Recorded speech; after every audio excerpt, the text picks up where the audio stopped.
إن الله وملائكته يصلون على النبي يا أيها الذين آمنوا صلوا عليه وسلموا تسليما. نے انڈیکیٹ کیا کہ عربک لینگویج کے اوپر تم نے یہ سٹارٹ کیا ہوا ہے تو پہلے انٹروڈکشن ذرا عربک لینگویج کا بھی کروا دو. تو پرسوں ایک وہ پھر ہوا تھا لیکچر جس میں نے ایک ایولیوشن آف عربک لینگویج اور بیسیکلی اس کی سینٹرل تھیم یہ تھی. اس کو ہم نے سٹارٹ کیا تھا امام جلال الدین سیوطی کی ایک کتاب ہے بڑی معروف الاتقان فی علوم القرآن. اس میں ایک وہ نقل روایت کرتے ہیں حضرت سفیان الثوری سے اور ان کے لفظ یہ ہیں کہ لم ینزل وحی الا بلغت العربیہ فترجمہ نبیہم بلسانہم بقومہم، کہ اللہ تعالیٰ نے کوئی بھی وحی ایسی نازل نہیں کی جو عربی میں نہ ہو. جتنے بھی انبیاء پر وحی ہوئی وہ عربی میں ہوئی، چاہے وہ حضرت عیسیٰ ہیں، چاہے وہ حضرت موسیٰ ہیں، چاہے وہ حضرت داؤد ہیں. پھر وہ جو انبیاء تھے اللہ نے ان کو حکم دیا کہ اپنی قوم کی زبان میں اس کو ترجمہ کریں. اس کے اوپر امام جلال الدین سیوطی ایک کیس بلڈ کرتے ہیں کہ جو اصل آفیشیل لینگویج ہے ریلیجن کی دیٹ از عربک. اور جتنے بھی نبی آئے وہ اپنی قوم کی زبان بھی جانتے تھے اور عربی بھی جانتے تھے، اور وہی جو ہے وہ عربی میں ہوئی ہے اور انہوں نے ترجمہ کیا ہے. تو the case he is trying to build is very unique. ایک طرف تو وہ یہ کیس بلڈ کر رہے ہیں کہ کیوں ہے عربی آفیشیل لینگویج ریلیجن کی. ایک کیس انہوں نے یہ بلڈ کیا ہے اور اس میں وہ کہتے ہیں کہ if you look at the world تو جہاں پر جب بھی کوئی حاکم آتا ہے تو وہ اس علاقے میں اپنی زبان امپلیمنٹ کرتا ہے. جس طرح ہم کالونی ہیں برٹش کی، تو جب برٹش آئے تو آفیشیل لینگویج انگلش ہو گئی، حالانکہ لوگ جو ہیں وہ یہاں پر ہندی پنجابی اردو بول رہے تھے. جب مغل آئے تو لوگ یہاں پر ہندی اور سنسکرت بولتے تھے، لیکن مغلز نے اپنی جو ان کی آبائی زبان تھی فارسی وہ امپلیمنٹ کر دی. تو کیس وہ یہ بلڈ کر رہے ہیں کہ اصل میں اس کائنات کا حاکم حضور ہے. تو کیونکہ حضور نے اس خطے میں آنا تھا جہاں پر عربی بولی جاتی ہے تو اللہ تعالیٰ نے پہلے سے ہی وحی کی زبان عربی رکھ دی تھی. تو یہ کیس انہوں نے بلڈ کیا. اور دوسرا میں نے پورے 1 گھنٹے کا لیکچر دیا ہے. آئی ووڈ لائک کہ وہ تیمور بھائی جو ہیں اس کو پوسٹ کریں as a grammar of love intro. اور جو پچھلا میں نے لیکچر دیا وہ پھر پارٹ 1 ہوگا اور یہ پارٹ 2 ہوگا، کیونکہ اس کے بغیر کلام ادھورا ہے. کیونکہ اس میں نے پورا ایولیوشن جو عربک لینگویج کا ہے کہ why there is no other language which is like Arabic language. The whole of the language is an expression of experience. It's not a language like any other language. بلکہ اس کی وجہ یہ تھی کہ عرب جو تھے 3000 سال بالکل سیکلوژن میں رہے ہیں، اور جب کوئی سیکلوژن میں رہتا ہے تو جن سے وہ گفت و شنید کرتا ہے ان کے اپنے کوڈ ڈیولپ ہو جاتے ہیں. جس طرح دوستوں کے درمیان، یاروں کے درمیان ایک ایسی کوڈڈ لینگویج ڈیولپ ہو جاتی ہے کہ جو اگر باہر سے کوئی آدمی آئے اس کو ایک لفظ سمجھ نہیں آئے گی. تو اس طرح اگر آپ نے عربی جاننی ہے تو آپ کو فصحۂ قدیمہ پڑھنا پڑتا ہے. اور پھر اس میں حضرت علی نے جو نحو کی بنیاد رکھی اس کے اوپر بحث ہے، تو اس کو آپ سنیں گے تو it will clarify a lots of questions that people have about Arabic. It's kind of a historical structure of Arabic. تو اس کو آپ ضرور سنیے تاکہ اس کو دوبارہ میں نہیں دہراتا، کیونکہ ہم نے جہاں سے ختم کیا تھا وہاں سے ہم نے شروع کرنا ہے. اس کی تمہید تھوڑی سی میں ایک یہ باندھنا چاہتا ہوں کہ یہ جو ہمارا مقدمہ ہے ان بیانات کا وہ ہے گرامر آف لو. اور اکثر علماء نے مجھے اعتراض کیا ہے کہ there is nothing called grammar of love. تو میں نے ان سے کہا کہ دس از ایگزیکٹلی مائی پوائنٹ کہ ہم جب بھی قرآن پڑھتے ہیں تو ہمیں مدرسے میں یہ پڑھایا جاتا ہے کہ اللہ تعالیٰ ایک حاکم ہے، he is a kind of a dictator. جو حکم دیتا ہے اگر حکم مانو گے تو انعام ملے گا، اگر نہیں مانو گے تمہیں سزا ملے گی. So we don't have a very emotional God according to scholars. حالانکہ God has all the emotions in Quran. اس کو غصہ آتا ہے، اس کو رحم آتا ہے، اس کو پیار آتا ہے، اس کو اٹیچمنٹ ہوتی ہے لوگوں سے، اس کو لوگوں کی باتوں پر خوشی ہوتی ہے, لوگوں کی باتوں پر غم ہوتا ہے, ساری یہ اللہ کے صفاتی نام ہیں. لیکن سم ہاؤ ہم نے اسکالرلی لیول پر ایک اپنا یہ مشن بنا لیا ہے کہ ہم نے لوگوں کو یہ بتانا ہے کہ قرآن از دا ڈرائیسٹ بک اویلیبل آن ارتھ. تو میرا تو پورا جو مطلب یہ قسم کا ایک منی جہاد ہے یہ سمجھانے کے لیے کہ اگر آپ قرآن کے ٹیکسٹ کے قریب آ جاؤ تو یو ول انڈرسٹینڈ کہ we have an extremely emotional God, اور جس طرح وہ محبت کرتا ہے کوئی اور محبت ویسے کر نہیں سکتا. جس طرح وہ اٹیچ ہوتا ہے اپنی مخلوق کے ساتھ, مخلوق کے ساتھ اس طرح اٹیچ نہیں ہو سکتی جس طرح اللہ مخلوق کے ساتھ اٹیچ ہوتا ہے. تو کیس ہی یہی بلڈ کر رہا ہوں اور مقدمہ ہی میرا یہی ہے. اور جب بھی اہل علم کے ہاں کسی بھی اسکالر کو دیکھا جائے کہ کوئی اسکالر, کوئی بک, کوئی مقرر اچھا ہے یا نہیں, تو اس کا معیار کیا ہے؟ ہم لوگ کیونکہ اپنی روایت سے بہت ہٹ چکے ہیں, ہمیں وہ سٹینڈرڈز ہی نہیں پتہ جن پر ہم نے کسی مقرر کو تولنا ہے, جن پر ہم نے کسی بک کو تولنا ہے کہ when I say this is a good book, what do you mean it's a good book? Intellectually, I'm talking purely from a علمی point of view. کہ علمی ایجوکیشنل پوائنٹ آف ویو سے جب آپ نے کہا کہ میں نے فلاں کی تقریر سنی, وہ تقریر بہت اچھی کرتے ہیں, یا آپ نے کہا کہ میں نے فلاں کی کتاب پڑھی اور وہ کتاب بہت اچھی ہے, تو آپ کون سے سٹینڈرڈز یوز کر رہے ہیں کہ وہ کیوں آپ کہہ رہے ہیں کہ یہ اچھی ہے؟ تو اس کا اہل علم کے ہاں پورا سٹرکچر ہے, پورا سٹرکچر ہے. وہ یہ ہے کہ سب سے پہلے ایک کتاب, جب بھی آپ کوئی بھی کتاب اٹھائیں تو اس کے اوپر پریفس ہوتا ہے جس کو مقدمۃ الکتاب کہتے ہیں. مقدمے میں دو باتیں ہوتی ہیں, ایک یہ بتایا جاتا ہے کہ یہ کتاب کس چیز کے بارے میں ہے, اور اس مقدمے کے بعد جو باب آئیں گے ان میں کون سی بات ڈسکس ہوگی, اور دوسرا کوئی نہ کوئی قاعدہ بیان کیا جاتا ہے. یہ دو کام ہیں مقدمے کے. اب تو خیر میں نے جو کتابیں آج کل لکھی جا رہی ہیں جو پڑھ رہے ہیں تو ان میں مقدمہ ایسا ہی ہے جیسے کوئی عدالت میں کیا جاتا ہے, اس میں علمی کوئی چیز نہیں ہے. مقدمۃ الکتاب حقیقتاً انٹروڈکشن ہے اس موضوع کی جس پر کتاب لکھی جا رہی ہے, وہ اس کی انٹلیکچوئل فلو سیٹ کرتی ہے, وہ بتاتی ہے کہ کیا کیا چیز ڈسکس ہونی ہے, اور ساتھ ہی مقدمے میں ہمیشہ ایک ریگولیشن, ایک قاعدہ بیان کیا جاتا ہے. اسی طرح جب آپ کہتے ہو کہ فلاں آدمی اچھا مقرر ہے, اچھے مقرر کی کچھ شرائط ہیں. ہر آدمی اچھا مقرر نہیں ہوتا, ہر مشکل لفظ بولنے والا اچھا مقرر نہیں ہوتا. شرطیں کیا ہیں آپ سنیے اہل علم کے ہاں. سب سے پہلے مقدمہ بیان کرے, مقدمے میں ایک قاعدہ بیان کرے, قاعدہ بیان کرنے کے بعد جز بیان کرے, جز بیان کرنے کے بعد جزیات کو پھیلائے, جزیات کو پھیلانے کے بعد جو مقدمے کا قاعدہ ہے اس کا اطلاق ہر جز پر کرے. اگر وہ قاعدہ ان اجزاء پر فٹ آ جائے تو اچھا مقرر ہے, ورنہ اس نے آپ کا وقت ضائع کیا. If you keep this structure in mind, اور میں آپ کو analogy ایک کتاب کی دیتا ہوں. آپ نے ایک کتاب کھولی, for example the book is about economics, تو اس کے مقدمے میں لکھا ہوگا this book is about money and what money does. اور اس کے بعد آپ کو ایک فہرست نظر آئے گی کہ چیپٹر 1 میں یہ ہے, چیپٹر 2 میں یہ ہے, چیپٹر 3 میں یہ ہے. اور جب ڈیفائن کرے گا پریفیس میں آتھر کہ what do you mean by economics? It's the studies about money and what money does. تو ایک وہ قاعدہ آپ کے سامنے کوئی قرینہ رکھ دے گا, اور پھر آپ چیپٹرز ہیڈنگ کے ساتھ آپ کی فلو سیٹ کرے گا. اور پھر وہ جو اس نے کہا تھا کہ economics is studies of money, تو پھر ایک ایک چیپٹر کے اوپر وہ قاعدہ جو ہے اس کا اطلاق ضروری ہے. اس کو اصولیوں کی زبان میں کہتے ہیں رد اور اطباق,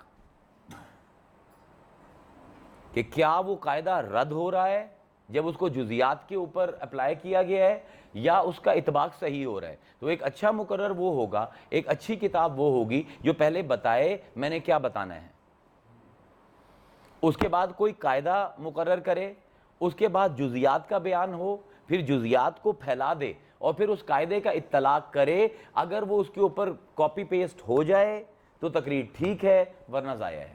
تو یہ اہل علم کے ہاں ایک اچھے مقرر کا, ایک اچھی کتاب کا یہ قاعدہ ہے. اب قرآن کی جب ہم بات کرتے ہیں تو آپ قرآن کو ہی دیکھیں تو سورہ فاتحہ مقدمۃ الکتاب ہے. جو کچھ قرآن نے بیان کرنا ہے ہر ایک صورت پر آپ اطلاق کر سکتے ہیں ان مضامین کا جو سورہ فاتحہ میں اللہ تعالیٰ نے بیان کیے ہیں. صفات خدا, ذات خدا، نظام معادلہ آخرت، استغاثہ، امداد، نیک لوگ، برے لوگ، آخرت کا اجر، آخرت کا عذاب، یہ 5 مقدمات قائم کیے ہیں سورہ فاتحہ نے. اور اس کو آپ کسی بھی چیپٹر کے اوپر آپ قرآن کے کریں گے, that is why it is such a sound book, کہ وہ جو اہل علم کے قوانین ہیں ان سے ہٹتی نہیں ہے کتاب. تو اب جو ہم نے مقدمہ قائم کیا ہے وہ یہ کیا ہے کہ قرآن کو ہم ثابت کرنے پر لگے ہوئے پچھلے 200 سال سے کہ it's a very dry book, it's a book of order, it's a book of injunctions. No it is not. Of course it is a book of orders, but at the same time the emotional aspect of Quran should not escape you, کیونکہ قرآن آپ کو ایک window دیتا ہے. ہم جب بھی اب اہل علم کے طور پر یا ہم قرآن میں اللہ تعالیٰ کو حاکم ثابت کرنے پر تلے ہوتے ہیں, اور اگر بہت زیادہ اونچی چھلانگ مار دیں تو we look at God as a beloved, that is the max. قرآن صرف اللہ کا beloved ہونا ثابت نہیں کرتا, اللہ کا ایک lover ہونا ثابت کرتا ہے. So that is the extraordinary thing about this book, کہ یہ آپ کو it takes you into the head of God and makes you look at things through the eyes of God. کہ how, کیونکہ اللہ تعالیٰ کا جتنی بھی صفات ہیں ان میں محبت ایک ایسی ہے جس میں اللہ تعالیٰ ہمیشہ اپنی جو سٹیٹس ہے وہ چینج کرتا رہتا ہے. یحبہم ویحبونہ, اللہ کہتا ہے میں ان سے محبت کرتا ہوں اور یہ مجھ سے محبت کرتے ہیں, یعنی اللہ تعالیٰ beloved بھی ہے قرآن میں اور lover بھی ہے. تو یہ جو ایکسچینج ہے, and it's a very emotional exchange, how you become a beloved from the lover and then you switch to lover from a beloved, the yearning of a lover, کیونکہ جو lover ہے he is always poor, he is always yearning, اور جو beloved ہے beloved is always Ghani and kind of beloved doesn't care. تو یہ جو aspect ہے قرآن کا اللہ کے بارے میں, it is worth studying. اور ایک دفعہ اگر آپ پڑھ لو تو آپ کو یہ جو ایک ذہن میں یہ آپ کے چھا گیا ہے یہ صرف احکام کی کتاب ہے, وہ آپ کے ذہن سے اتر جاتا ہے. تو اس کے اوپر ہم نے پچھلی دفعہ 2 آیتیں لی تھیں اور جہاں پر چھوڑا تھا وہیں سے شروع کریں گے. اور اگر یاد ہو میرے سامعین کو, کافی سارے وہ ہیں جو پچھلی دفعہ بھی تھے, ہم نے چھوڑا تھا جس آیت پر وَلِكُلِّ وِجْهَةٌ هُوَ مُوَلِّيهَا. اللہ تعالیٰ فرماتا ہے وَلِكُلِّ وِجْهَةٌ, ہر ایک چہرے کے لیے, هُوَ مُوَلِّيهَا, ہم نے ایک قبلہ بنایا ہے جس کی طرف وہ مڑتا ہے, ہر ایک چہرہ. اور یہاں پر ہم نے بحث چھیڑی تھی روح المعانی کی, سید محمود آلوسی. 200 سال ہو گئے ہیں اس کتاب کو, 1800s کے اینڈ میں لکھی گئی, اور سارے علماء کہتے ہیں کہ ہندوستان پاکستان میں تفسیر کے علم کا دوبارہ جو ریزوریکشن ہوئی ہے وہ اس کتاب کے بعد ہوئی ہے. It is one of the most profound تفاسیر books of Sunni school. اور سید محمود آلوسی کہتے ہیں کہ یہاں پر اللہ فرما رہا ہے وَلِكُلِّ وِجْهَةٌ, ہر ایک چہرے کے لیے, اور کہتے ہیں ہر ایک چہرے میں تو خود خدا کا چہرہ بھی ہے. كُلُّ مَنْ عَلَيْهَا فَانٍ وَيَبْقَى وَجْهُ رَبِّكَ ذُو الْجَلَالِ وَالْإِكْرَامِ فَبِأَيِّ آلَاءِ رَبِّكُمَا تُكَذِّبَانِ. اللہ کہتا ہے جو تمہیں دیا ہے سب فنا ہو جائے گا, ایک میرا چہرہ باقی رہے گا. اگر اللہ کا چہرہ ہے تو پھر وَلِكُلِّ وِجْهَةٌ هُوَ مُوَلِّيهَا, وہ کون سا قبلہ ہے جس کی طرف اللہ پھرتا ہے. یہ سید محمود آلوسی کی تفسیر ہے جو میں آپ کے سامنے پہ, اگر اپنی کوئی بات ہوگی تو وہ پھر نام نہیں لوں گا میں. اب this is a very emotional thing to say. Why is such a grand mujtahid saying it?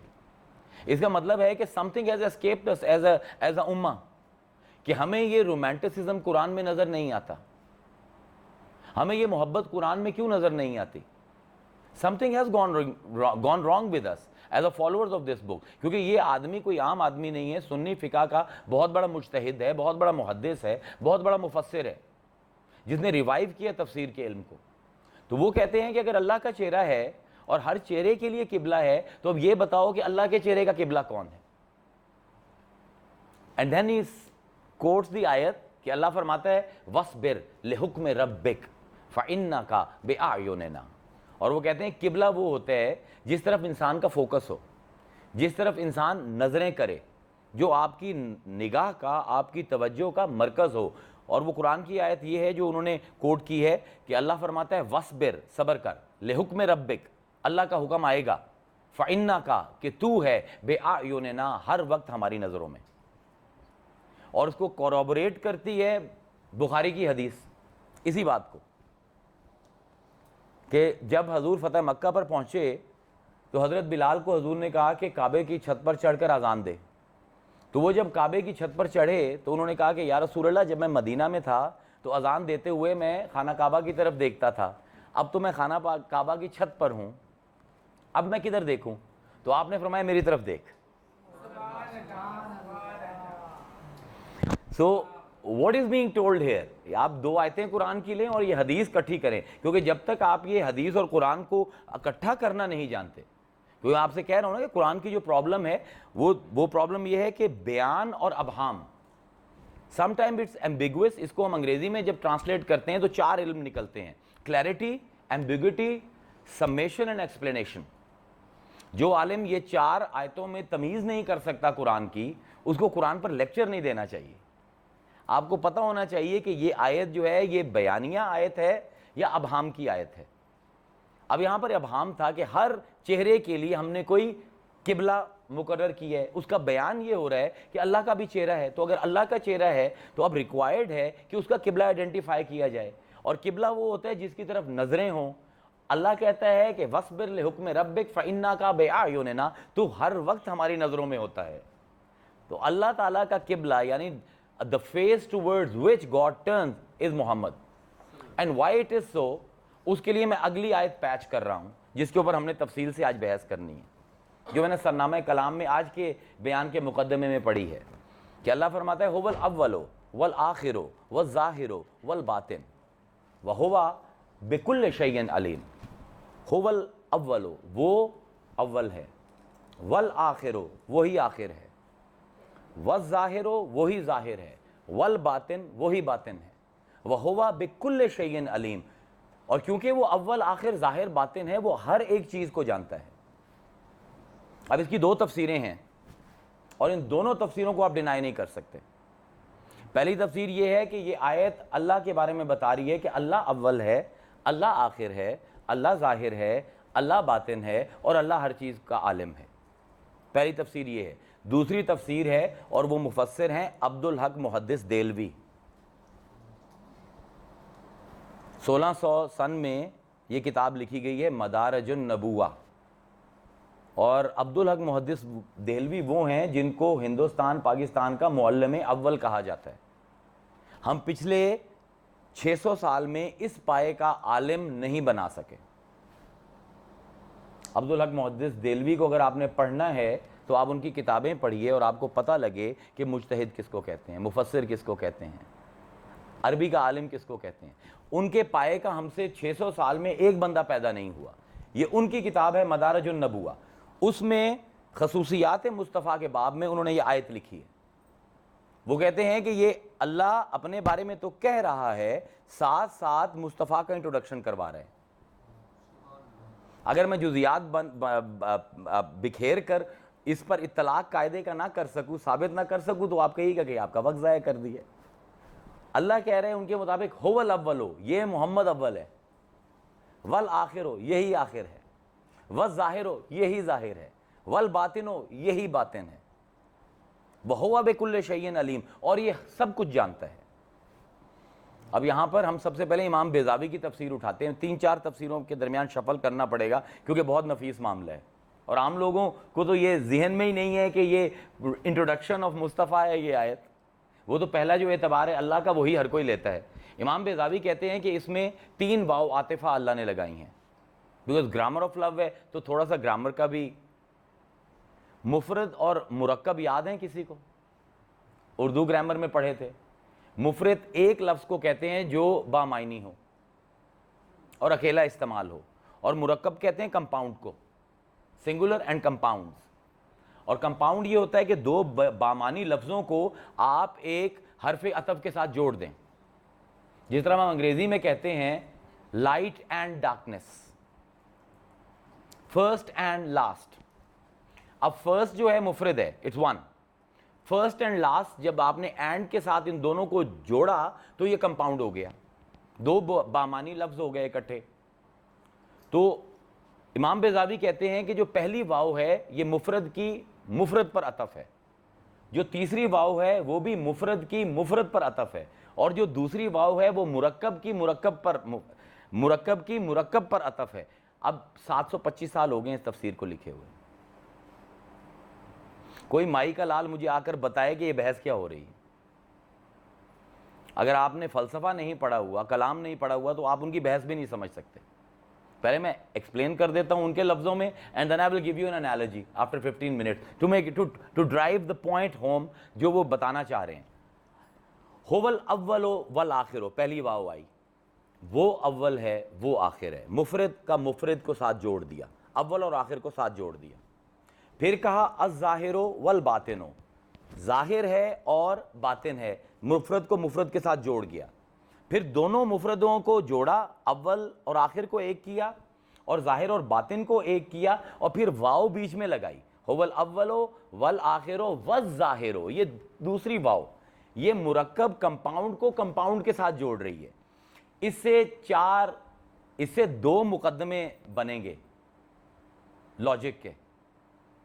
جو اول ہے وہی ظاہر ہے, جو اول ہے وہی باطن ہے, جو آخر ہے وہی ظاہر ہے, جو آخر ہے وہی باطن ہے. چار مقدمات قائم ہوں گے لاجک کے اوپر, کیونکہ دو چیزیں ہیں, دو کا سیٹ ہے, دو مفرد ایک طرف ہیں, دو ایک طرف ہیں. جو اول ہے وہی آخر ہے, جو اول ہے وہی ظاہر ہے, جو اول ہے وہی باطن ہے, جو آخر ہے وہی ظاہر ہے, جو آخر ہے وہی باطن ہے. یہ ہے بحث امام بیضابی کی, اس پر ہم بعد میں آتے ہیں. اب پہلے یہ سمجھیے کہ یہاں پر عبدالحق محدث دہلوی فرماتے ہیں کہ اس آیت میں اللہ تعالیٰ نے اپنے رسول کی صفات گنوائی ہیں, اور وہ صفات کا بیان کیا ہے جو اللہ میں اور رسول میں شیئرڈ ہیں. قرآن میں بہت سے نام ہیں جو اللہ کے اور رسول کے ایک ہی ہیں. کیوں عظما جی کتنے نام ہیں؟ نہیں, کتنے نام ہیں ٹوٹل؟ 3 درجن سے بھی اوپر ہیں کامن نیمز. اب یہاں پر وہ عبدالحق محدث دہلوی بحث چھیڑتے ہیں کہ اللہ تعالیٰ اپنے نام کسی کو کیوں دے گا, وائی؟ اب آپ پاکستان میں رہتے ہیں, آپ کے پریزیڈنٹ ہیں, آپ کے پرائم منسٹر ہیں, آپ کے چیف آف آرمی سٹاف ہیں, آپ کے چیف جسٹس ہیں. اگر کوئی کلیم کرے کہ I am the chief justice of Pakistan اور وہ نہ ہو, you going to lock him up. Why? Because he is claiming wrong. ہم نے ایک چیف جسٹس بنایا ہوا ہے, ہم نے ایک پرائم منسٹر بنایا ہوا ہے, بلکہ ایک وہ پچھلے دنوں کیس چلا تھا, کوئی آدمی ISI کا کرنل بن کر اور لوگوں سے پیسے لیتا تھا. تو وہ جب پتہ لگا کہ یہ کرنل شرنل کوئی نہیں ہے, پکڑ کے انہوں نے اس کی جائیداد بھی ضبط کر لی اور اس کو جیل میں. So you can not use any one's titles. Why would God do that? This is the first question. اب یہاں پر میرا کنٹریبیوشن آ رہا ہے گرامر آف لو میں کہ you have to understand the structure of communication. What do you communicate to others? انتقال مفہوم. میں کسی بھی چیز کو دیکھتا ہوں تو ایک تصور, ایک مفہوم میرے ذہن میں اس کا بن جاتا ہے. اب یہ سائیکیٹرسٹ بیٹھتے ہیں تو دوپہر کو انہوں نے پکڑا ہوا تھا, ان کے ساتھ تھا میرا سیشن, تو ایک مفہوم آپ کے ذہن میں بن جاتا ہے کسی بھی چیز کے بارے میں, and that will be distinct. جس طرح میں اس لائٹ کو دیکھ رہا ہوں آپ اس طرح نہیں دیکھ رہے, because I am an individual. تو اب میری ذہن میں اس لیمپ کا ایک مفہوم ہے. اب فرض کیا شایان ہیں, وہ ادھر نہیں آئے اور میں ان کو ایکسپلین کرنا چاہتا ہوں کہ وہ لیمپ کیسا تھا, یا ایگزامپل اور سٹل کر لیتے ہیں, I have a beloved that Shayan has never met. اب ایک مفہوم ہے میرے ذہن میں اپنی بلوڈ کا, اور یہ جب مجھ سے پوچھے گا کہ کہ کس طرح کی ہے تمہاری معشوق, تو اب میں لفظ ڈھونڈوں گا جو موضوع ہوں گے اس مفہوم کو. میں کہوں گا oh she is like a rose, she is like the first ray of the sun, she is like the morning breeze, all the stuff that we do. اور جب میں ایک لفظ بولوں گا مجھے تسلی نہیں ہوگی, مجھے لگے گا کہ یار نہیں, جو میرے ذہن میں مفہوم ہے میری بیلوڈ کا وہ صرف روز کہنے سے ادا نہیں ہوا. So I'm going to search for another word. Oh she is like the first ray of light. And then again I'm dissatisfied. No, this has not, no. She's like the fragrance in a garden. And then I go, no, yaar, abhi bhi maza nahi aaya. And I'll keep searching for words. Jab tak I will not be satisfied, I will keep searching for words and keep applying them to that concept I have of my beloved. اور یہ اللہ نے ایک دفعہ نہیں کیا. اب structure ذہن میں آ گیا, مفہوم ذہن میں ہے, لفظوں کو ڈھونڈا جا رہا ہے, لفظوں سے تسلی نہیں ہو رہی اور آپ مزید لفظ ڈھونڈتے جا رہے ہیں. اللہ نے قرآن میں یہ درجنوں دفعہ کیا ہے. لَقَدْ جَاءَكُمْ رَسُولٌ مِّنْ أَنفُسِكُمْ عَزِيزٌ عَلَيْهِ مَا عَنِتُّمْ حَرِيصٌ عَلَيْكُمْ بِالْمُؤْمِنِينَ رَءُوفٌ رَحِيمٌ. اب اس کو سمجھیے. اللہ فرماتا ہے لَقَدْ جَاءَكُمْ, بے شک تمہارے پاس رسول, میرا ایک رسول. اللہ نے ایک صفت بیان کی, تسلی نہیں ہوئی. ایک مفہوم محمد ہے جو اللہ کے ذہن میں ہے, and God wants us to convey کہ ہمارے پاس آیا کون ہے. تو لقد جاءکم رسول, تمہارے پاس آیا ہے رسول, من انفسکم, جو تمہارے اپنے خاندان میں سے ہے, تمہارے اپنے نفسوں میں سے ہے. عزیز علیہ ما عنتم, he has such a soft heart, کہ تمہارا نقصان اس سے برداشت نہیں ہوتا. تمہارے بھی عزیز ہیں, یہ اور طرح کا عزیز ہے. عزیز علیہ ما عنتم, اس پر بہت بھاری ہوتا ہے, اس کا دل ٹوٹ جاتا ہے جب تم اپنا نقصان کرتے ہو. پہلے کا رسول ہے, تسلی نہیں ہوئی. ایسے دل کا ہے کہ اگر تمہارا نقصان ہو اس کا دل ٹوٹ جاتا ہے. لیکن اللہ نے فرمایا حق ادا نہیں ہوا. حریص علیکم, یہ بہت لالچی ہے تمہارے معاملے میں, یہ تو تمہیں جہنم میں جانے ہی نہیں دینا چاہتا. اب 3 اللہ نے لفظ بیان کیے ہیں رسول کو انٹروڈیوس کراتے ہوئے کہ کون آیا تمہارے پاس. رسول آیا ہے, تمہارے خاندان سے ہے, تمہارا نقصان اس سے برداشت نہیں ہوتا, اور حریص ہے. اب یہ سارے شیئرڈ ایٹریبیوٹس ہیں پروفٹس کے. تمام پروفٹس جو ہیں دے کم فرام گاڈ. تمام پروفٹس جو ہیں they belong to the families of the locals. تمام پروفٹ جو ہیں دے ڈونٹ وانٹ دیئر امت ٹو سفر. اور تمام پروفٹس جو ہیں اپنی امت کے لیے دعائیں کرتے ہیں کہ اللہ تعالیٰ ان کو تو جہنم میں نہ پھینک. تو اب it's like there is an emotional tension in God کہ یار میں نے محمد کا انٹروڈکشن کرنا ہے اور میں انسانوں کی ساری صفتیں بیان کر رہا ہوں, حق ادا نہیں ہو رہا. جو مفہوم ہے مصطفیٰ کا میرے ذہن میں وہ بہت بڑا ہے, اور یہ لفظ چھوٹے ہیں, یہ تو میں اوروں کے لیے بھی استعمال کرتا ہوں. لقد جاءکم رسول من انفسکم عزیز علیہ ما عنتم حریص علیکم بالمؤمنین رؤوف الرحیم. اللہ کہتا ہے حق تب ادا ہوگا, رؤوف بھی میرا نام ہے, رحیم بھی میرا نام ہے. هو رؤوف بالعباد, بسم اللہ الرحمن الرحیم. اللہ کہتا ہے حق تب ادا ہوگا انٹروڈکشن کا جب اپنے ناموں سے اس کو انٹروڈیوس کراؤں. مفہوم تب ادا ہوگا. اور یہ ایک دفعہ نہیں, بار بار کی ہے. یا ایھا النبی انا ارسلناک شاہدا ومبشرا ونذیرا وداعیا الی اللہ باذنہ وسراجا منیرا. Very strange. یا ایھا النبی, اے نبی خبر دینے والے, انا ارسلناک, تجھے رسول بنا کر تجھے بھیجا ہے, تو رسول ہے میرا. شاہدم, تو گواہ ہے. ومبشرم, خوشخبریاں دینے والا ہے. ونذیرا, اور لوگوں کو نظارت کرنے والا ہے, لوگوں کو آگاہ کرنے والا ہے, لوگوں کو اٹینٹو کرنے والا ہے. وداعیا الی اللہ باذنہ, اور اللہ کے حکم سے لوگوں کو اس کی طرف, اللہ کی طرف بلاتا ہے. تمام انبیاء نے یہی کی ہے. Then again there is this emotional tension کہ یار نبی کہنے سے, رسول کہنے سے, شاہد کہنے سے, مبشر کہنے سے, نذیر کہنے سے, دائی کہنے سے مصطفیٰ کی ڈسٹنکشن نہیں سمجھ آئی. تو فرمایا سراجم منیرا, ہم نے اس کو وہ چراغ بنا کر بھیجا جو منیر ہے. منیر اس میں فاعل ہے, نور سے نکلتا ہے. نور کون ہے؟ اللہ نور السماوات والارض. منیر اس میں فاعل ہے. اس کا مطلب کیا ہوتا ہے؟ وہ جو خود بھی لائٹ ہو لیکن اپنے تک نہ رکھے, لائٹ دوسروں میں پھیلا دے. So like why is God doing it over and over again in Quran? اور آپ کہو گے تو درجنوں ایگزامپل دے دوں گا کہ لفظ استعمال کرتا ہے, تسلی نہیں ہوتی. پھر تسلی تب ہوتی ہے جب اپنے ناموں کے ساتھ انٹروڈیوس کرواتا ہے. Why is this transference? اب اس کے اوپر یہ پوری بحث بنتی ہے. قاضی عیاض نے, ان کی کتاب ہے بڑی معروف, الشفاء بتعریف حقوق المصطفیٰ, آگاہ کیا ہے انہوں نے امت کو کہ مصطفیٰ کے حق کیا ہیں تمہارے اوپر. الشفاء شریف ساری اس مقدمے کے تحت لکھی گئی ہے. تو قاضی عیاض کہتے ہیں اللہ نے تمام انبیاء کو نام دیے ہیں اور بہت خوبصورت ہیں اور بہت حال والے نام ہیں. ان ناموں کو اگر تم دیکھو, اب وہ گنواتے ہیں کہ آدم عبرانی زبان کا لفظ ہے ادمہ, ادمہ سے نکلا ہے آدم. ادمہ کہتے ہیں مٹی کو. کیونکہ مٹی سے بنائے گئے تو آدم جو مٹی سے بنایا گیا ہو، اس کا لفظی مطلب یہ ہے.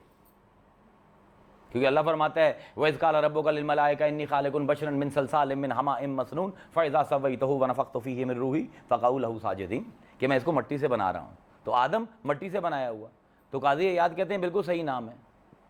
نوح جدائی میں رونے والا، جو بہت روتا ہو، تفضیل کا صیغہ ہے، بہت زیادہ رونے والا، اس سے نوحہ نکلتا ہے، بہت زیادہ رونے والا.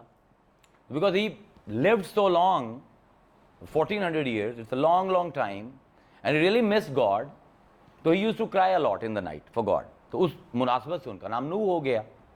اب آگے چلیے ابراہیم، یہ پھر قبطی زبان سے آیا ہے. ابرما دادا، بڑا باپ. طوفان نوح کے بعد because he was the man جو کہ جنہوں نے اسپرچول سویلائزیشن کو دوبارہ تعمیر کیا، تو ہی از کالڈ ابراہیم، اور حسب حال ہے نام ان کے. یعقوب عقبہ سے نکلا ہے، پیچھے آنے والا. حضرت اسحاق کے 2 جڑواں بیٹے پیدا ہوئے تھے، ٹوینز. پہلے کا نام تھا عیسو. عیسو کا مطلب ہے جلدی کرنے والا، پہلے آنے والا. اور یعقوب کا مطلب ہے دوسرا آنے والا. تو he was born first, Esau was born first, جن کی پھر اولاد ساری رومن کنگز جو ہیں وہ ساری عیسو سے ہیں. اور جو نبی جو ہیں وہ 99% انبیاء جو ہیں وہ یعقوب سے ہیں. تو یعقوب بعد میں آنے والا، عیسو پہلے جانے والا. موسیٰ پھر قبطی زبان کا لفظ ہے. اب یہ لینگویج از گون، نو مور. منہ قبطی میں کہتے ہیں پانی کو، اور سا کہتے ہیں درخت کو. ان کی ماں نے ان کو پنگوڑے میں ڈالا تھا، اور یہ لہروں پر چلتے ہوئے جب بی بی آسیہ بیٹھی ہوئی تھی ایک درخت کے کنارے، تو اسی درخت میں آ کر یہ لگے. تو انہوں نے آواز سنی تو وہ she was sleeping and she woke up, اور انہوں نے کنیز سے کہا کہ دیکھو یہ کیا ہے. تو جب اس نے دیکھا تو وہ بچہ تھا بیچ میں، تو انہوں نے کہا یہ منہ سے آیا ہے اور سا میں لگا ہے، تو موسیٰ. تو یہ نام بھی بڑا حسب حال ہے. عیسیٰ عصا سے ہے، جلدی کرنے والا، لفظی مطلب ہے جلدی کرنے والا. 2 دن کی عمر میں بولنا شروع کر دیا، اور کہا آتانی الکتاب وجعلنی نبیہ، اللہ نے مجھے کتاب بھی دے دی ہے اور مجھے نبی بھی. 2 دن میں نبی بن گئے. مطلب 2 دن میں نبوت کا اعلان ہو گیا. اور ابھی ہی واز اونلی 33 کہ وہ موت کا بھی انتظار نہیں کیا، ویسے ہی اٹھ گئے. تو ہر کام میں جلدی ہے. تو یہ نام قاضی عیاض کہتے ہیں حسب حال ہے عیسیٰ. اب وہ کہتے ہیں کہ اپنے آخری نبی کو نام دے رہا ہے محمد. ابھی ایگزیکٹلی وہیں پر لے جا رہے ہیں ہمیں قاضی عیاض بھی. محمد مصدر ہے حمد، ثلاثی مجرد. یہ اسٹوڈنٹ آ گئے ہیں کلاس کے. ثلاثی مجرد حمد، کبھی کسی بندے کی حمد ہوئی، لیکن محمد وہ ہے جس کی حمد ہوتی ہے. بندے کی آپ ثنا کر سکتے ہیں، قصیدہ کہہ سکتے ہیں، نعت کہہ سکتے ہیں، ہم صرف اللہ کی ہے. محمد ہم سے نکلا ہے. اللہ کا اپنا نام ہے حمید، فعیل کے وزن پر چڑھتا ہے، مطلقاً تعریف کیا ہوا. جتنی بھی تعریف کی جائے اسی کی ہو، اس کو کہتے ہیں حمید. اور جب فعیل کا وزن آتا ہے تو یا فاعل ہوتا ہے یا مفعول اسم. تو یا اس کا مطلب ہوگا حامد، جو مطلقاً تعریف کرے، جتنی بھی تعریف دنیا میں ہو رہی ہے صرف اللہ کر رہا ہے. یا محمود، جتنی بھی تعریف ہو رہی ہے دنیا میں وہ صرف اللہ کی ہی ہو رہی ہے. تو 2 ہی مطلب ہو سکتے ہیں حمید کے. اور محمد باب تفعیل یہ کہاں پر آتا ہے؟ جہاں پر ٹرپلیکیشن آف میننگ ہو. یعنی اللہ حمید کا مطلب یہ ہے کہ جس کی بہت زیادہ تعریف کی جائے. محمد جس کی بہت زیادہ بہت زیادہ بہت زیادہ تعریف کی جائے. جب تک 3 دفعہ نہیں کہیں گے نام کا مطلب گرامیٹیکلی غلط ہوگا. اب یہاں پر امام راضی نے پورا باب اٹھایا ہے تفسیر کبیر کا. شافعی مذہب کے سب سے بڑے مجتہدوں میں سے ایک ہیں امام راضی. اور پڑھتے پڑھتے جس کو ہوا لگ جائے تفسیر کبیر کی وہ مجتہد بن جاتا ہے. اتنا بڑا عالم ہے. فلسفے میں اس سے بڑی تفسیر قرآن کی اور کوئی نہیں ہے. آپ کہتے ہیں، اور بہت اچھا پوائنٹ انہوں نے کیا ہے، کہ وہ کہتے ہیں کہ کبھی بھی مخلوق خالق جیسی نہیں ہو سکتی. لیس کمثلہ شیء. آیت لکھتے ہیں اللہ کہتا ہے کہ میری مثل کچھ بھی نہیں ہے. So nobody can be like God. But God is like, He is one. He is above everyone. اب وہ کہتے ہیں جب حمد کی باری آتی ہے تو اپنا نام حمید رکھتا ہے جس کی بہت تعریف کی جائے، اور جس سے پیار کرتا ہے اس کا نام محمد رکھتا ہے جس کی بہت زیادہ بہت زیادہ بہت زیادہ تعریف کی جائے. تو وہ کہتے ہیں بھائی یہ کیا بڑھ گئے؟ تو خود لکھتے ہیں کہ ہونا ہی ایسے چاہیے. اور اب قاعدہ دے رہے ہیں, اس کو کہتے ہیں ایک کامل عالم قاعدہ دیتے ہیں, کہتے ہیں فعل کا وزن مفعول کی وجہ سے نہیں فاعل کی وجہ سے ہوتا ہے.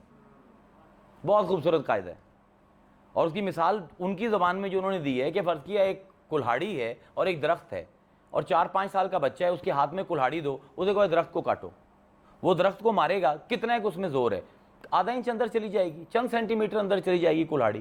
اب ایک جوان بندے کے ہاتھ میں کلہاڑی دے دیں, وہ 3-4 انچ اندر چلی جائے گی, اور وہ کہتے ہیں اگر رستم زماں کو لے آؤ اور اس کے ہاتھ میں کلہاڑی دے تو ایک ہی وار میں درخت کاٹ دے گا.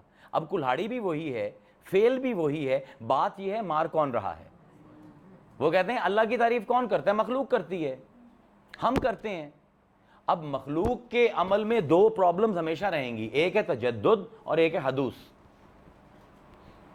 ہم جو بھی عمل کریں گے وہ شروع ہوگا اور ختم ہو جائے گا, اور ہمیں دوبارہ کرنا پڑے گا.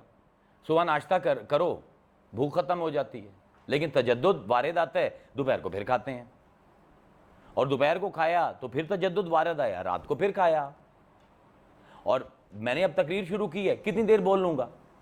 40 منٹ بول لیا, 20 منٹ اور بول لوں گا, 25 منٹ بول لوں گا, بس تھک جاؤں گا, بیٹری ڈاؤن ہو جائے گی. حدوث ہے ہمارے اندر, تجدد ہے. تو اللہ کی تعریف ہم کتنی کر لیں گے بھائی؟ ساری دنیا مل کر بھی کرے یار, آنکھیں بوجھل ہو جائیں گی. ہم نے دیکھا ہے تسبیح پڑھتے پڑھتے, but it's very relaxing actually, you should try it. تسبیح پڑھتے پڑھتے سو گئے, اور جب پھر دوبارہ نیند کھلی پھر دوبارہ وہاں سے شروع کر دی. اب اللہ جو ہے لا تاخذہ سنۃ ولا نوم, نہ تو تھکتا ہے, نہ آنکھیں بوجھل ہوتی ہیں, نہ سوتا ہے. تو وہ امام راضی کہتے ہیں کہ ہم جو بھی اللہ کی تعریف کریں گے, کیونکہ ہم حد میں ہیں, فاعل حد میں ہے, تو اس کی ایک حد ہوگی, اس لیے اللہ حمید سے آگے جا ہی نہیں سکتا تعریف ہونے میں. اور محمد کی تعریف خود اللہ کرتا ہے, ان اللہ و ملائکتہ یصلون علی النبی. اور ایک دفعہ اللہ جو کام شروع کر دے, قیامت بھی آ جائے, وہ کام ختم نہیں ہوگا. اس لیے واقعی نام محمد ہونا چاہیے, اور واقعی تعریف اس کی اللہ سے بھی زیادہ ہوگی, کیونکہ اس کا فاعل بڑا ہے. اب یہاں پر جو سوال پیدا ہوتا ہے, جو میں نے منطق کے 4 ہم نے مقدمے بنائے تھے, کہ جو اول ہے وہی ظاہر ہے, جو آخر ہے وہی ظاہر ہے, جو اول ہے وہی باطن ہے, جو آخر ہے وہی باطن ہے. 4 مقدمے بنے, مرکب کی مرکب پر عطف, اور چاروں کا نتیجہ آخری واو نتیجہ ہے, وَهُوَ بِكُلِّ شَيْءٍ عَلِيمٌ. کیونکہ جو اول ہے وہی آخر ہے, جو ظاہر ہے وہی باطن ہے, تو اب وہ سب کچھ جانتا ہے. اور عبدالحق محدث دہلوی کہہ رہے ہیں کہ یہ حضور کی تعریف ہو رہی ہے. Why and how. جو اول ہو وہ ظاہر کیسے ہوتا ہے, اول ہو وہ باطن کیسے ہوتا ہے, اور جو آخر ہو وہ ظاہر کیسے ہوتا ہے, اور جو آخر ہو وہ باطن کیسے ہوتا ہے. اب اس کی ایک مثال سن لیجئے, اس کو ابن العربی نے کمال نبھایا ہے, لیکن اگر میں شیخ کی زبان میں بیان کر دوں گا تو آپ کا تو بھٹا بعد میں رول ہوگا, میرا پہلے ہو جائے گا, بیکاز انہوں نے اتنی مشکل یہ بحث چھیڑی ہے. اس کو میں بہت آسان آپ کو سامنے کر دیتا ہوں. If you understand a mango you will understand every thing, you will understand this آیت. فرض کیا تیمور بھائی کو ان کے کسی ایک چاہنے والے میں, پورے پاکستان میں پھیلے ہوئے ان کے چاہنے والے, انہوں نے ایک آم کی پیٹی تحفے میں لا کر دی. تو انہوں نے وہ آم نکالا, جب پک گیا اس کی خوشبو آئی, انہوں نے آم نکال لیا. Just pay attention to this analogy and everything will become clear, کہ کس طرح جو اول ہوتا ہے وہی ظاہر ہوتا ہے, وہی باطن ہوتا ہے, جو آخر ہوتا ہے وہی ظاہر ہوتا ہے, باطن ہوتا ہے. 4 جو ہم نے لاجیکل کیسز بنائے تھے. اب انہوں نے آم لیا, انہوں نے وہ چھری سے کاٹا, بیچ میں گودا نکلا پیلے رنگ کا, وہ انہوں نے کھا لیا. بیچ میں ایک سفید پیلے رنگ کی مکسچر سی, ایک ہڈی نما گٹھلی نکل آئی. تو ہی ریلی وانٹیڈ, تو انہوں نے کہا کہ کیا بار بار ہم ان کو کہیں گے, تو ہم اپنے ہی ادھر ہست و نیست میں وہ آم کی گٹھلی لگا لیتے ہیں. تو انہوں نے وہ گٹھلی جو ہے وہ ہست و نیست میں گارڈن میں لگا دی, اس کی آبیاری کی, اس کو کھاد دی, اس کی گوڈی کرتے رہے. اب وہ گٹھلی جو تھی اس میں 2 ہی رنگ تھے, یا سفید تھا یا پیلا, یا ریشے تھے اس میں. لیکن تھوڑے دنوں بعد دیکھا کہ اس میں سبز رنگ کا ایک نحیف و نزار سا پودا نکل آیا ہے. اب یہ سبز رنگ کہاں سے آیا؟ اور پھر there was this vertical growth, ایک تنا نکلا جو چوڑا ہوتا گیا. پہلے وہ گرین تھا, گرین سے وہ براؤن ہوتا گیا. اب یہ براؤن رنگ کہاں سے آ گیا؟ اور اس کو کس نے کہا کہ تو نے ورٹیکل جانا ہے؟ ورٹیکل جاتا رہا جاتا رہا جاتا رہا, ایک وقت آیا جہاں پر ورٹیکل گروتھ کی بجائے اٹ پریفرڈ ہاریزونٹل گروتھ، اور اس پہ برانچز لگ گئیں، برانچز پر پتے لگ گئے، پتوں پر بور لگ گیا، بور میں انبیاں لگ گئیں. یہ کہاں سے ہو رہا ہے سب کچھ؟ یہ سارا اول آخر ظاہر باطن کا کھیل ہے. اس کو آپ سمجھیں اچھی طرح. اب تیمور بھائی بیٹھے ہیں ایک دن گرمی کے دنوں میں آم کے درخت کے نیچے اسی، اور آم پکا ہے اور آ کر ان کی جھولی میں گر گیا، اور یہ گھر آئے اور انہوں نے گھر آ کے وہ آم کاٹا، اس میں سے وہ پیلے رنگ کا گودا نکلا. جب گودا کھایا تو وہی گٹھلی جو مٹی میں باطن ہوئی تھی درخت کی ٹاپ پر ظاہر ہوئی. شروع میں درخت سے آم نیچے آیا اور اول ظاہر ہوئی گٹھلی، اس کو انہوں نے کیا باطن کے حوالے، باطن نے اس کو کیا ظاہر، اور آخر پہ جو اول تھا وہی ظاہر ہوا، جو آخر تھا وہی باطن ہوا، جو آخر تھا وہی ظاہر ہوا، اور جو آخر تھا وہی باطن ہوا. اور جب یہ ہے تو ہوا بکل شیء علیم. اس گٹھلی کو انہوں نے کسی درس میں نہیں بھیجا، کوئی ایگریکلچر یونیورسٹی فیصل آباد نہیں گٹھلی گئی کہ جہاں پر اس نے جا کے پوچھنا ہے کہ میں نے کس طرح اگنا ہے، میں نے کون سے رنگ اپنانے ہیں، میں نے ذائقے کہاں سے لینے ہیں، میں نے فوٹو سنتھسس کیسے کرنا ہے. Not at all. کیونکہ جس کے اندر یہ چار چیزیں شامل ہو جائیں کہ اول آخر ہو جائے، ظاہر باطن ہونے کی صلاحیت رکھتا ہو، وہ سب کچھ پہلے سے ہی جانتا ہے. You don't need to teach that گٹھلی، اس کو سب کچھ پہلے ہی پتا ہے. اللہ کہتا ہے مصطفیٰ کو پڑھانے کی کوشش مت کرنا. ایک گٹھلی کو اگر سمجھ جاؤ گے تو ایک گٹھلی جو بے شعور ہے، اگر اس میں یہ چار صفات پائی جائیں کہ اول آخر ہو جائے اور ظاہر باطن ہو جائے اور مرکب پر مرکب کی عطف ہو جائے، تو سارا نالج اس کے اندر ہے. اس کے اوپر ترمذی شریف کی حدیث آتی ہے اور بڑی خوبصورت حدیث ہے کہ آپ نے فرمایا کہ انا اول خلق، نہیں مجھے اس کا ذہول ہو رہا ہے اس کا عبارت، ہاں، انا اول خلق من نبیین وآخرهم بعثا. انا اول خلقا، تمام نبیوں میں سب سے پہلے اللہ نے مجھے خلق کیا، میں اول ہوں. وآخرهم بعثا، اور سب سے بعد مجھے بھیجا، اس لیے میں آخر ہوں. ابھی ہم اس کو شرعی طور پر ثابت کریں گے ان ساری باتوں کو. اب ذرا آئیے ایک عجیب و غریب آیت کے اوپر جو کہ آیت نور کے نام سے مشہور ہے. اٹس دا موسٹ بیوٹیفل آیت آف قرآن. اللہ نور السماوات والارض مثل نورہ کمشکات فیہا مصباح المصباح فی زجاجہ الزجاجۃ،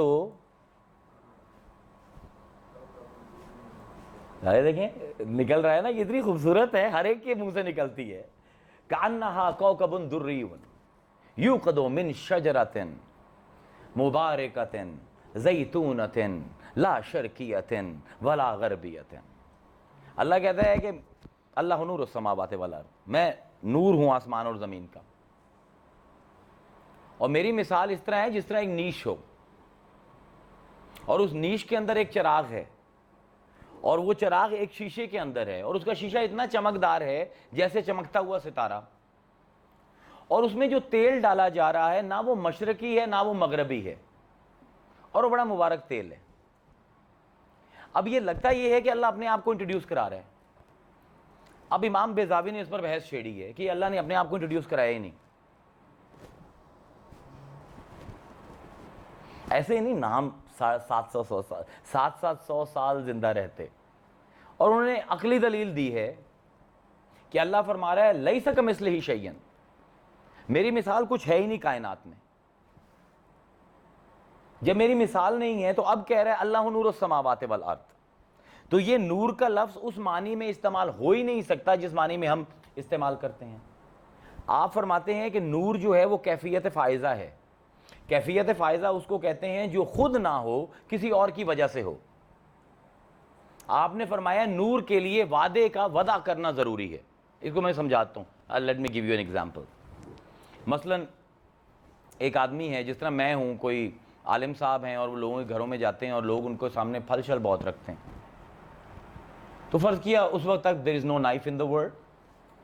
تو اب یہ وعدے کی میں آپ کو ذہنیت بتا رہا ہوں، وجود ان دا ذہن اور وجود فی الخارج، فلسفے کی بحث ہے، اس کو میں آسانی سے نپٹا رہا ہوں. جس طرح عام نے مدد کی تھی، اب یہ مولوی صاحب ہماری مدد کریں گے کہ وہ جاتے ہیں لوگوں کے گھروں میں تقریریں کرتے ہیں، لوگ ان کے سامنے فروٹ رکھ دیتے ہیں، اب وہ ان کو دانتوں سے کھانے پڑتے ہیں. تو he is very intelligent but now his teeth are falling apart, he is getting old but he wants to have the fruits.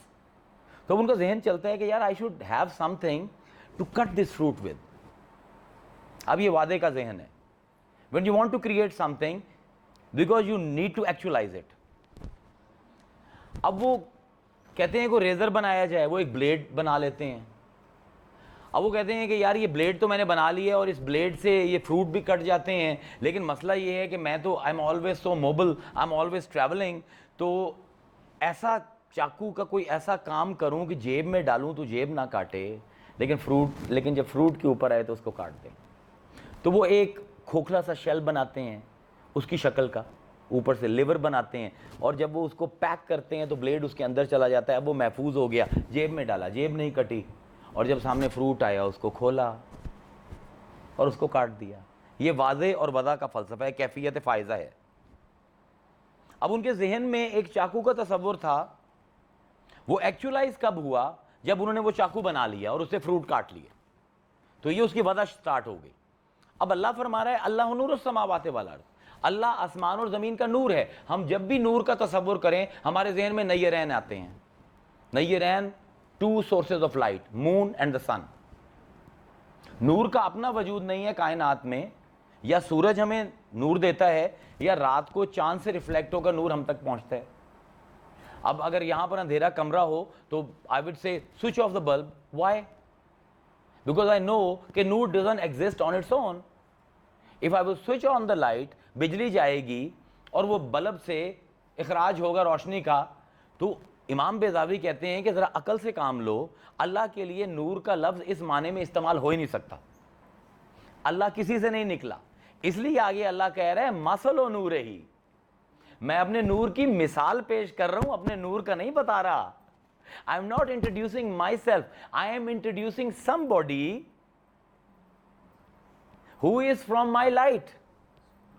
کیونکہ دنیا جو میں نے بنائی ہے وہ کیفیت فائزہ پر بنائی ہے. یہاں پر فیض کرنے والا کوئی ہوگا تو تمہیں فیض نظر آئے گا. اور اس کے اوپر دلالت ہے حدیث مبارکہ. کعب بن احبار، ہر حدیث کی کتاب میں یہ موجود ہے، چھپائی جاتی ہے حدیث، کیونکہ یہ سمجھ نہیں آتی لوگوں کو کہ اللہ تو کہہ رہا ہے اللہ نور السماوات والارض، اور ہم کہہ رہے ہیں کہ نہیں حضور کا انٹروڈکشن ہے. کعب بن احبار کہتے ہیں he was one of the few Jew scholars who converted. اور بعض لوگوں نے غلطی سے ان کو صحابی لکھا ہے، یہ صحابی نہیں تھے، حضور کے زمانے میں تھے پر ان کی ملاقات نہیں ہوئی تھی حضور سے. he was a تابعی. کعب بن احبار کہتے ہیں کہ یہ پوری آیت سورہ نور کی توریت میں موجود تھی. اور ہمیں ہمارے علماء کہتے تھے کہ جس کی شکل تمہیں اس آیت کے ساتھ ملتی جلتی نظر آئے تو پہچان لینا وہ آخری نبی ہے. He is the weighted مسایا. اور انہوں نے کہتے تھے کہ جب آپ آ گئے تو جب انہوں نے آیت سے کمپیئر کیا اور قرآن کی آیتیں کمپیئر ہوئیں تو پتہ لگا یہ تو آپ ہیں. تو انہوں نے یہ آیت چھپا دی. کیوں؟ انہوں نے کہا کہ یوں لگتا تھا کہ اس آیت کو پڑھ کر کے رسول کی بات ہو رہی ہے. It's an important point. اس کی وجہ یہ ہے کہ جو اللہ کہہ رہا ہے یوقدو من شجرۃ مبارکۃ زیتونۃ لا شرقیۃ ولا غربیۃ، یہ نہ مشرقی ہے نہ مغربی ہے. وما ارسلناک الا رحمۃ للعالمین. ہم نے تمہیں صرف مشرق کے لیے نہیں بھیجا، ہم نے تمہیں صرف مغرب کے لیے نہیں بھیجا. You are that oil that will lamp the entire universe. تو اس لیے ہم جو گھبرا جاتے ہیں، اب ہمارے یہاں پر مجھے پتا تھا کہ جب میں نے یہ تقریر سٹارٹ کرنی ہے تو کسی نے بھی نہیں ماننا تھا کہ هو الاول والآخر والظاہر والباطن وهو بكل شيء علیم. یہ رسول کی صفت بیان کی جا رہی ہے. تو یہ ہے ہماری گرامر آف لو جو ہمیں وہاں پر لے کر جاتی ہے. میں اکثر لوگوں سے کہتا ہوں اگر آپ نے اسلام کو سمجھنا ہے تو آج سے 400-500 سال پرانے علماء پڑھا کیجیے، پچھلا 200 سال 300 سال ہمارا زوال کا, یہاں پر سارا ہمارا لٹریچر بہت ہی ایجیٹیٹڈ ہے, بہت ہی ایک قسم کے اپولوجیٹک ہے. So if you really want to have a taste of Quran, آپ کو یہ مفسرین پڑھیں گے جو اس وقت تھے جب اسلام میں کمپلیکسز نہیں تھے. اب تو ہم سارے پر ڈیفینڈ کرتے رہتے ہیں, ہم نے کون سا رومانٹسزم قرآن میں نظر آنا ہے, ہمیں کون سی کوئی محبت کی باتیں قرآن میں نظر آنی ہے. هو الاول والآخر, اور یہ قرآن کی کئی آیتوں سے ثابت ہے. یوم نبعث فی کل امۃ شہیدا علیہم من انفسہم وجئنا بک شہیدا ہؤلاء ونزل لکل شیء ہدی ورحمۃ وبشری للمسلمین. یہ 3 نام جو اللہ نے اس آیت میں اپنے بتائیں, یہ تینوں حضور کو اللہ دوبارہ دے رہا ہے یہاں پہ. یوم نبعث, وہ دن جس دن ہم اٹھائیں گے ہر امت میں سے گواہ ان کے اوپر. میں آپ کا گواہ ہوں قیامت کے دن, آپ میری گواہ ہیں. It's a pretty strange day جہاں پہ ہم نے ایک دوسرے کو ریٹ کرنا ہے. We are going to rate each other out. یوم نبعث فی کل امۃ شہیدا علیہم من انفسہم, انبیاء کو اٹھایا جائے گا. امتیں اپنے نبیوں سے مکر جائیں گی کہ نہیں ہمیں تو عیسیٰ نے کہا تھا کہ یہ بیٹا ہے اللہ کا, ہمیں تو عزیر نے کہا تھا یہ اللہ کا بیٹا ہے. مکر جائیں گی. اس وقت اللہ کہتا ہے کہ جب سب مکر جائیں گے وجئنا بک شہیدا علی ہؤلاء, تو میں ان گواہوں کے اوپر آخر میں تجھے گواہ بنا کر لاؤں گا. اب گواہ کون ہوتا ہے؟ جو وقوعے پر موجود ہو. مطلب آدم سے پہلے بھی حضور موجود ہیں اس لیے گواہ ہیں, اور سب گواہوں کے بعد میں لایا جا رہا ہے موجود ہیں. اور پھر فرمایا کہ نزلنا علیک الکتاب, ہم نے تم پر وہ کتاب نازل کی ہے تبیانا لکل شیء, جو ہر چیز کو واضح کر کے بیان کرتی ہے. کل شیء, کوئی چیز ہم نے نہیں چھوڑی. ہدی ورحمۃ وبشری للمسلمین, اور یہ مسلمانوں کے لیے ہدایت ہے, رحمت ہے اور خوشخبری ہے. تو اگر کتاب آئی ہے جس میں کل شیء ہے, تو جس سینے میں آئی ہے وہ ہوا بکل شیء علیم ہوگا کہ نہیں؟ تو یہ آج کا ہمارا موضوع تھا. ہم نے جزیات کو, ہم نے ایک یہ آپ نے اب ذہن میں یہ اپنے رٹا لگانا ہے کہ جب بھی کسی مقرر کو سنیں, پہلے دیکھیں مقدمے میں کیا کہتا ہے, پھر آپ دیکھیں آئیڈینٹیفائی کریں مقدمے میں کیا کوئی قاعدہ دیتا ہے, پھر یہ دیکھیں کیا اس کو جزیات موضوع کا پتہ ہے, پھر تیسرا یہ دیکھیں کہ کیا جزیات کو پھیلانا جانتا ہے, اور پھر کوئی ایسا تو نہیں ہے فارگیٹفل کہ مقدمے میں جو قاعدہ بیان کیا تھا اس کا اطلاق بھی کرتا ہے کہ نہیں. اصولیوں کی زبان میں اسے رد اور اطباق کہتے ہیں, اور یہیں سے پتہ لگتا ہے کہ عالم کام کا ہے یا نکما ہے. وعلیکم السلام ورحمۃ اللہ وبرکاتہ. اوہ 55 ویری گڈ, آج اچھے ٹائم میں فارغ ہو گئے ہیں. کوئی اس معاملے میں سوال تو نہیں ہے کسی کا؟ I know it's a bit topic is like تھوڑا سا ایلین ہے, یہ باتیں ہم نے ساری سنی ہوئی ہیں, لیکن اس کو اسٹرکچرڈ طریقے سے, اس کو ایک انٹلیکچوئل طریقے سے بیان نہیں کیا جاتا. تو یہ آج دوپہر کو بھی ہمارا موضوع تھا the basis of extremism in religion, کہ ٹیررزم جو ہے ہم میں شدت کیسے آتی ہے, ہم ججمنٹل کس طرح ہو جاتے ہیں, دوسروں کو جج کرنا. تو قرآن سے میں ڈاکٹر صاحب نے بلایا تھا پاکستان سائیکیٹری ایسوسی ایشن کے لیے, تو سائیکیٹرسٹ کو میں یہی سمجھا رہا تھا کہ ہماری سب سے بڑی پرابلم یہ ہے ہم قرآن سے بہت دور ہیں. اگر ہم قرآن پڑھ لیں تو دین کے اندر آپ کسی کو کمپیل کر ہی نہیں سکتے کچھ ماننے پہ. سارا کا سارا ماڈل جو ہے قرآن کا حسن اختیار پر ہے, جس کی جو مرضی ہے اختیار کرے, جو نظریہ اختیار کرے, جو عمل اختیار کرے, جو طرز عمل اختیار کرے. تو یہ ہماری ٹیکسٹ سے مطلب میرا یہ ایک سمجھ لیں کہ یہ جو گرامر آف لو ہے, it's a kind of a mini jihad against extreme tendencies. کہ we have a very emotional God, we have a very romantic God. ابھی تو ہم حضور پر ہیں نا, جب آپ پر آئیں گے نا, جتنی محبت اللہ آپ سے کرتا ہے قرآن میں, وہ بھی سمجھنے کی چیز ہے, وہ بھی سمجھنے والی چیز ہے. So do you have any question regarding this? میرا کوسچن شیور. آپ نے سورہ توبہ کی سیکنڈ آیت